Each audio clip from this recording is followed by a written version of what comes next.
Hey, I'm Tanner. And I'm Jesse. And we are Giant Scam Industries.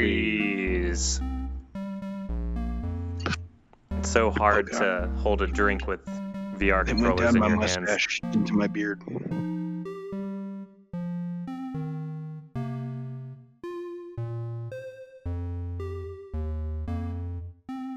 Today we're talking the story of Giant Scam Industries.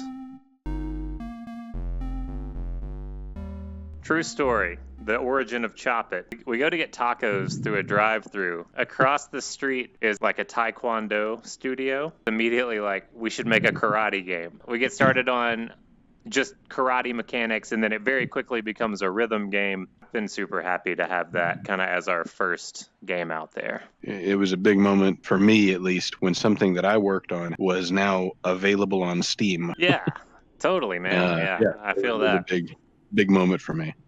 Man, I couldn't drink whiskey for 3 months after the release of Chop It, because every night me and you were on until 2 a.m. drinking whiskey. Whiskey fueled development. Yeah. We were still, this was only a few months after Chop It came out. We said, hey, we're going to GDC. I've got this shooter idea in mind, not really knowing that it was going to be a paintball shooter or anything else. Yeah. We worked long nights for those 3 weeks, and then we were able to pitch, which worked perfectly. The first meeting we took was with HTC. They love it. Ended up having a great relationship with HTC, and to this day we do, and that's why we're launching on Viveport 30 days before the rest of the world. At that point, it's still not really paintball related. I don't remember the lead up to it, but the moment I remember thinking, this is absolutely, the paintball game was watching paintball players at World Cup play it and see them just actually snapping out of bunkers and doing really well at the game.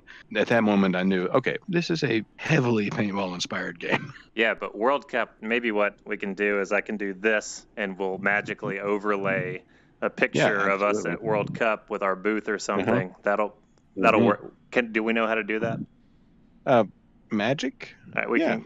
Magic. We'll Google it. That was one of the coolest weekends of 2019 for me, for sure. We had pro players play. We had, kids, I think, as young as 8 years old, try the game. People had a great time, and we were able to take that data from all the matches that were being played and give real useful statistics back to players, because we were playing on the exact same field layout that they were running the tournament on. Those stats were great. Identifying which bunkers are favorable on a real life layout, it's pretty cool. That's one thing I'm super happy we've been able to do with this game so far. Oh, yeah. Definitely. And we have a compass direction we want to get to, like a goal we want to be at, and we'll see what other good opportunities show up on the way to get there.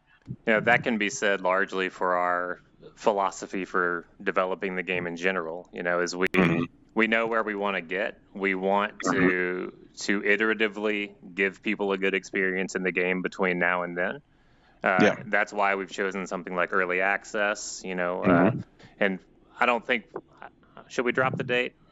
I don't know. Yeah, because if we don't, I'll be lazy. So on July 28th, it'll hit early access on Viveport. If Tanner doesn't up, it'll hit early access on Viveport. We'll do 1 month exclusivity. It'll hit Steam right after that, and potentially some other marketplaces as well. But so up till now, what is your most memorable moment developing this game?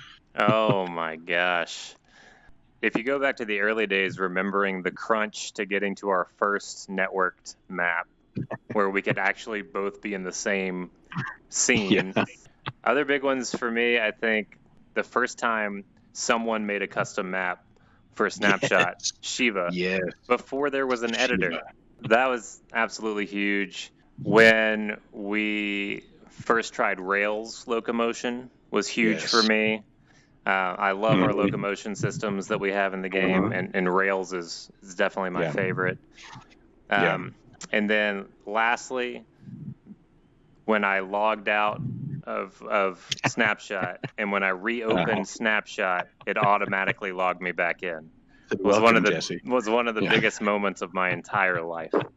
The Some of the bigger moments. Oh. Jesse's now on the other side of the desk. Press the wrong button.